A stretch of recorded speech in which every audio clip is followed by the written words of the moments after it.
Importante po yung patas. Kaya lang target si Martin po talaga ng demolition job.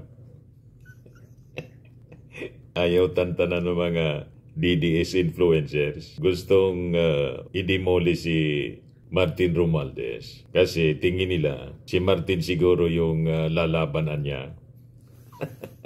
Nag-resign na nga speaker. At saka sabi ninyo, wala mang numero si Martin Romualdez. Bakit bukang bibig ninyo si Martin? Di ba? Wala naman palang numero. Ang may numero si Sara. Ano niya, Mr. Maravillas, yung numero ni Sara? Ang naalala kong numero po, yung 125 million.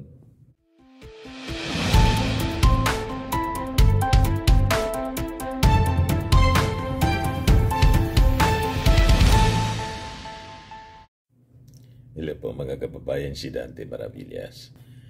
O nagsalita na mga kababayan kahit na yung mga negosyante, Makati Business Club sa issue ng flood control scam.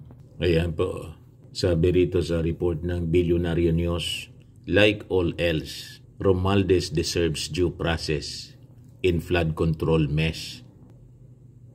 Lahat daw, mga kababayan, dapat bigyan ng pagkakataon na may paliwanag yung kanilang sarili. Sa bagay, yun ang ginagawa po ng ICI. Walang sinasanto. Kaya lang, pag ang nasabit po, yung mga kaalyado ng Duterte, iba yung sinasabi. Ang inisip nila, tinutumbok sila. Bakit pag kayo tinutumbok? Pag kaalyado ng administrasyon, di ba tinutumbok?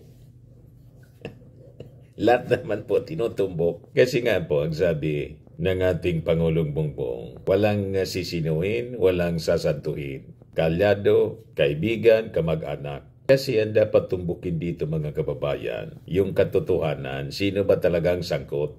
Sa bagay, pag tiningnan po natin yung mga documents sa mga politikong sangkot, malinaw po yung nakapirma doon sa BICAM report.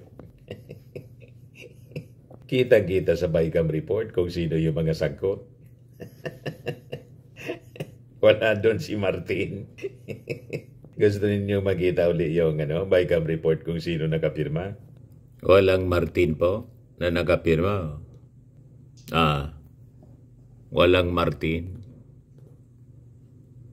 Malinaw yung mga nakapirma po. Walang Martin talaga. Hindi na natin kailangang basahin po. Nabasa na ninyo pa ulit-ulit.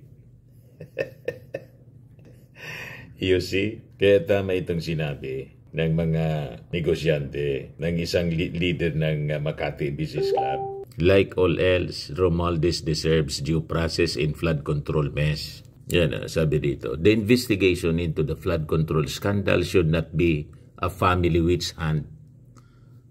Sabi ng isang business leader, kanila na lang po, urging the President Ferdinand Marcos Jr. to let the investigators do their work and avoid any appearance of political interference. Ayon kay Paong Pin, Executive Director ng Makati Business Club, sa interview po ng Billionaire News Channels at the forefront, it would be unfair niya and damaging for late Congressman and former House Speaker Martin Romualdez to be implicated in the controversy without a fair and independent investigation. So, importante po yung patas. Kaya lang target si Martin po talaga ng demolition job.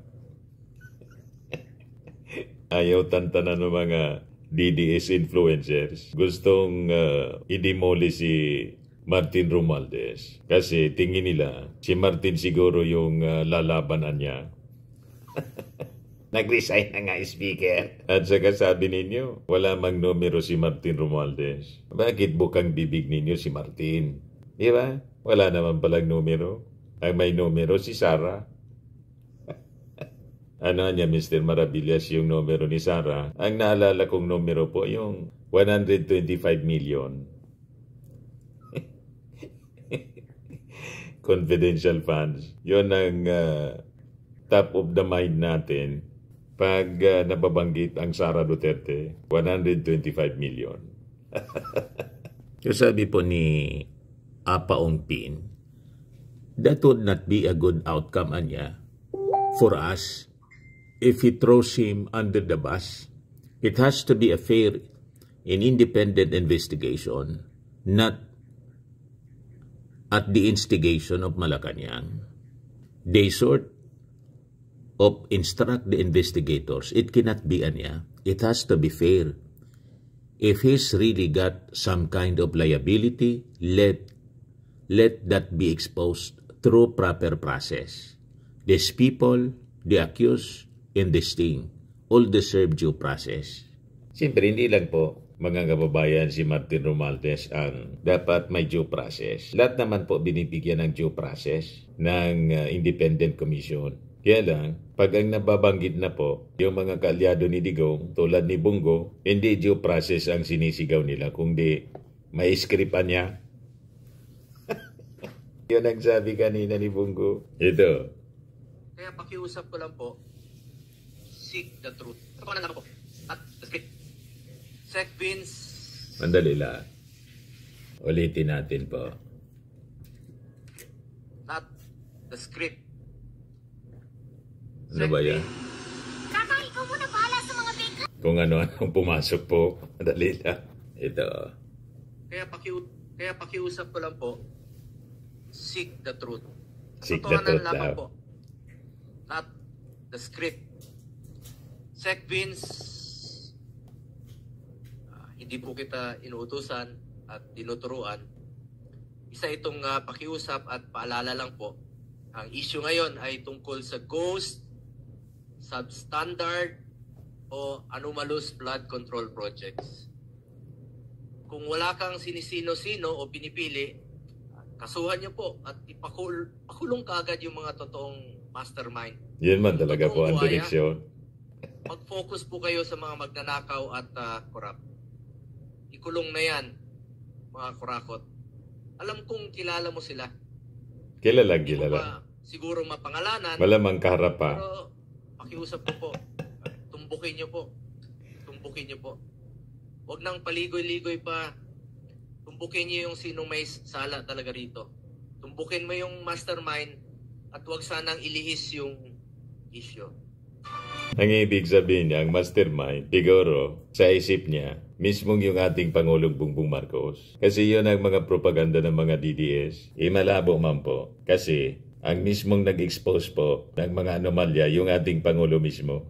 Iba po, kaya mga DDS influencers at saka si Chis Escudero ang tinuturo si Martin Romualdez. Kasi pag nasabit si Martin Romualdez, niwala yung mga tao, nasabit si Martin Romualdez, sabit yung Pangulo. Iba man po yung nadiscover sa mismong pagtatanong ni Bato de la Rosa kay Sara Diskaya. Ulitin natin kasi paulit-ulit sila. Ulitin natin kung kailan talaga pumaldo, tumiba sa kontrata yung pamilya Diskaya. At yung Diskaya, mga kababayan, may partnership pala sa City LG Builders, yung kumpanya, mga kababayan, na pag-ari ng tatay ni Bongo. Yun ang lumabas po sa investigasyon mismo. Ito, pakinggan natin uli si Bato de la Rosa. Flood control projects, kailan kayo nag-engage sa flood control projects sa DPWH? Siguro mga 2016 onwards. Please make sure of your di ba? Yes po, 2016 onwards. Alam ng mastermind. Yes po. Very clear man yun sa video na sinabi mo. Kung kailan kayo kumita ng malaki. Sabi mo, noong nag-DPWH na kami. Gusto pang iligaw ni Bato. Ngayon, gusto mong i-attribute yung wealth ninyo going back noon pa sa tatay mo, noong nagsimula kayo ganon. Pero very clear, the video won't lie. Sinabi mo, noong nag-DPWH na kami. Yes po. So, kailan ba kayo nag-DPWH? Parang sometime in 2012, nag-start Malapit kami na. with DPWH. Can you be definite Sinabak with your answer? ni Parang Bato si 2012? Digong. Please, because you're under oath, please Yes po. make sure of your answers. Sometime in 2012, we started with DPWH. We started with joining biddings. Pero prior to that, we were with local government. Yung mga flood control projects, kailan kayo nag-engage sa flood control projects sa DPWH? Siguro mga 2016 onwards. Please make sure of your answer. Yes po, 2016 onwards. Alam mo na, po. Bongo, 2016 onwards. Yes po. 2016. Nandyan ka 2016 sa onwards. investigasyon mismo? May follow-up Yes, sir. ba? Okay. Go ahead, sir. Go ahead. Alright. Yan gusto ninyong mangyari. Ilihis sa totoong mastermind. Pag ang tinutumbok po yung previous administration, sinasabi ninyo, script. Paano naging script yon na itinanong mismo ni Bato kay Diskaya? 2016 sila nagsimula ng mga flood control projects at from 2016 nagsimula yung pag-peak ng kanilang mga kontrata. Panahon ni dating Pangulong Digong. O ngayon, balikan natin mga kababayan itong sabi dito sa Billionaire News. Sabi dito, Ong Pin also rejected insinuations that the Office of the Ombudsman in the Independent Commission for Infrastructure were taking orders from Malacanang to target Romualdez. They better not be. The ICI investigators were appointed to be impartial and they were appointed to be apolitical. They should not be waiting for a go signal from the President, sabi po ni Ong Pin. So yun mga kababayan, ang sabi ni Makati Executive Director, Makati Business Club Executive Director, Apa Ong Pin. Anyway, yung mga nagsasabi man lang po na yung ICI may sinusundan na script, yung mga DDS influencers man lang po. Kasi ang instruction mga kababayan ng kanilang leader, siraan po yung ICI para hindi maging credible yung investigation. Kasi marami sa mga sabit po, kalyado nila, mga senador. At napifeel nila mga kababayan na malamang masabit yung pamilya Duterte. Hindi man po pwedeng hindi masabit sa flood control scandal. Kasi 13,000 na mga flood control projects pinagawa ng previous administration. At sa Kasipulong, nabigyan ng 51 billion na pork barrel fund sa kanyang distrito ng kanyang tatay, sa panahon ng kanyang tatay. Di ba? Kaya makikita ninyo, defensive masyado ang mga Duterte at mga kaalyado niya. Yun ang malinaw po.